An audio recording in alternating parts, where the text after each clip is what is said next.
Rapaz, está dada a largada para o hexacampeonato da seleção brasileira e foi uma noite extraordinária no estádio do Mangueirão.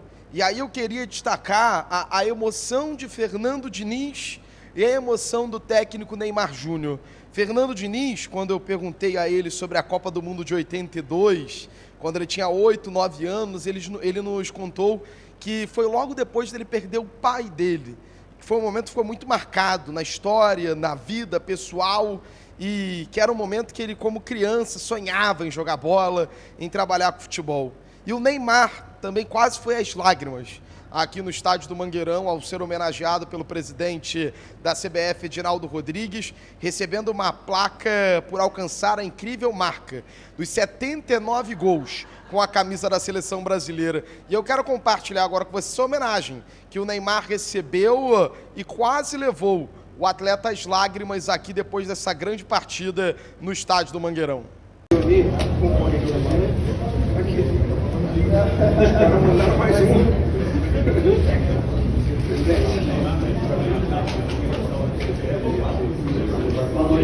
Boa noite a todos. Olha, é um momento importante, quero agradecer a todos vocês que têm dado também um apoio muito grande à seleção brasileira, que hoje começa sua trajetória para a Copa do Mundo de 2006, que começou tudo. E nós queríamos aproveitar e homenagear mais uma vez o Neymar por ser o maior artilheiro de todos os tempos em jogos, com gols em jogos de seleção. Isso é muito importante porque quis o destino também. Em 2010, eu, como presidente da Federação Baiana, estava entregando para ele, em agosto de 2010, o primeiro troféu da Copa do Brasil, que ele também conquistou. E como presidente da CBF, quis o destino que também ele se tornasse o maior artilheiro de todos os tempos aqui na nossa gestão. Portanto, Neymar, quero passar para você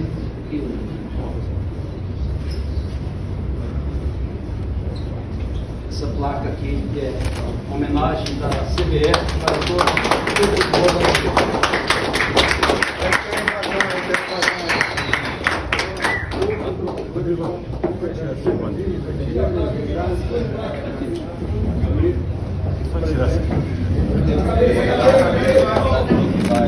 Aqui, presidente, aqui, Neymar.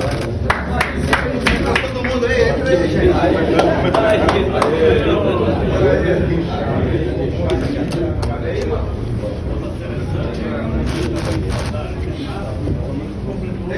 Tem mais gente.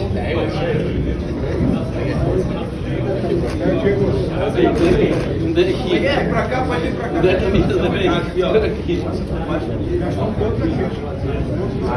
Eu ia daí também. Outra 79. Por aqui, boa. Ederson.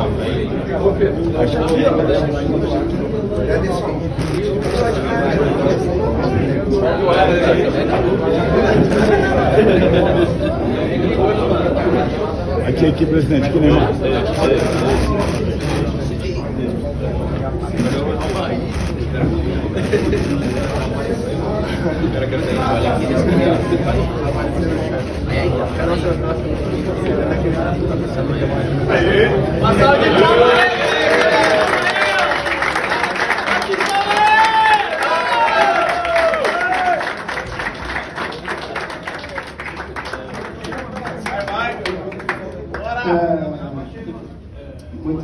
Muito feliz,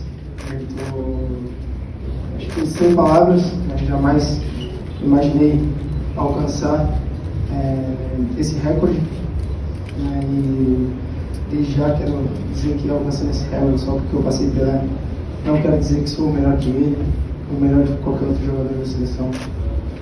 Sempre quis fazer a minha história, né? Escrever o meu nome na história do futebol brasileiro e na seleção brasileira. E hoje eu fiz isso, então minha família está longe e a todos os meus companheiros aqui eu agradeço mais.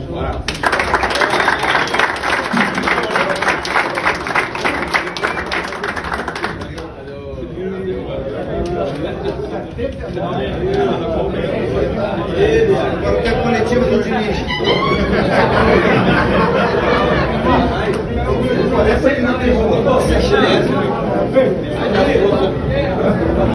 Bacana demais ver a emoção do Neymar e a maneira como todos os jogadores tratam o Neymar, talvez não como uma liderança de fato desse elenco, mas como um jogador que é símbolo dessa geração. E não tenha dúvidas que se a seleção for campeã da Copa de 2026, o Neymar fará parte dessa história com a seleção brasileira. Quem também quase foi às lágrimas após esse jogo, que foi um jogo de fortes emoções para o Neymar, certamente foi um jogo de fortes emoções também para o Diniz. Na entrevista coletiva eu perguntei ao treinador da seleção sobre o alinhamento de emoção e razão dentro do gramado. É um desafio para a gente que trabalha, é um desafio para o jogador, é um desafio para o treinador de futebol, sem dúvida alguma. Vamos ver o que o Neymar Júnior falou, aliás, o que o técnico Fernando Diniz falou sobre a Copa de 82, a lembrança de um período que ele era uma criança de 9 anos e se emocionou, porque a Copa de 82 foi logo depois da perda do pai dele. E como a Copa de 82 moldou o Fernando Diniz para o futebol e a maneira como ele lida com razão e emoção. Oi, Diniz, tudo bem? Eu sou Marcelo Marinho, da Litoral News. Bem, diz que lá em 82 você tinha 8, 9 anos. Queria que você voltasse um pouquinho à memória, porque eu queria muito entender se aí dentro você é mais racional ou emotivo. Como é que você enxerga o futebol? Acho que é um desafio para quem torce, para quem trabalha, para quem comenta, para quem narra, conciliar a emoção e a razão. E ao falar sobre isso, eu queria que você lembrasse, quando você tinha 8, 9 anos, como é que foi acompanhar a eliminação em 82 para o menino Fernando Diniz, que hoje realizou, imagina, um sonho de criança, ao comandar a seleção brasileira? Ótima pergunta, obrigado pela sua pergunta. Obrigado mesmo. Para mim, o futebol, se perguntar, tanto a vida como o futebol, ser mais razão ou mais emoção, se tivesse que escolher, eu acho que o equilíbrio seria interessante, né? Mas para mim é mais emoção. Eu acho que o futebol ele tem esse poder de comover as pessoas, de mudar vidas, não colocando a razão de lado, pelo contrário. Mas, como a vida, eu acho que ela é mais arte que ciência, o futebol também, para mim, é mais arte que ciência. Eu acho que a gente consegue fazer com que as coisas aconteçam, como essa seleção de 82 fez, que, embora não tenha ganhado, ela cativou muitos corações. Eu fui um deles, com certeza. Aqueles caras foram os meus heróis de infância, e a gente queria ser igual o Zico, o Toninho Cerezo, o Sócrates, o Falcão, o Júnior, toda aquela turma, o Éder. Então foi um time que de fato encantou, e mesmo sem ganhar, eu acho que passou por uma injustiça muito grande, porque o futebol e as pessoas não podem ser resumidas por uma bola que entra, uma bola que não entra, por uma Copa que ganha, uma Copa que perde. Nós tivemos os grandes gêmeos do futebol mundial, que foi o Zico, daquela seleção, entre tantos outros. Então ela marcou uma geração, você pode ter certeza que ela despertou o desejo de muita gente querer ser jogador de futebol e gostar de futebol ao redor do mundo. Então ela cumpriu muito bem o seu papel por conta das emoções que ela despertou em muita gente.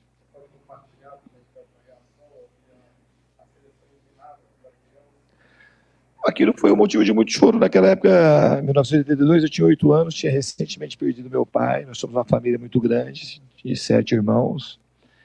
Eu tinha 8 anos e eu sou quase que o caçula.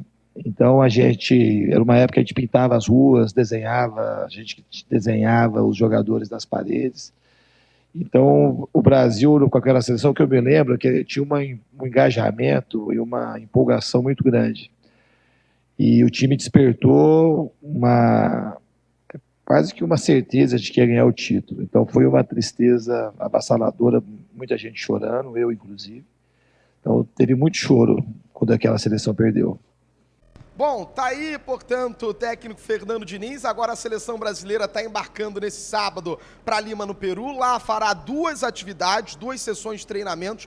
O Diniz vai poder estudar o time. A gente ainda não sabe se ele vai remodelar, se vai botar novos jogadores, mas serão 2 atividades lá em Lima e a gente está embarcando junto com a seleção. Para encerrar esse vídeo, eu fecho com a narração do gol que tornou o Neymar o maior artilheiro da história da seleção brasileira. É claro, conto com o seu like, conto com a sua inscrição. Até a próxima. Pela meia, puxou jogar com o Ney. No Lorde, voltou, cruzou, passa pelo Richarlison. Rafinha vai chegar, evitou a saída lá no direito, fora da grande área. Parou, prendeu, veio, cruza, Gasteiro. Rodrigo dominou, pé canhão, sobrou Neymar, Mendonça. Gol!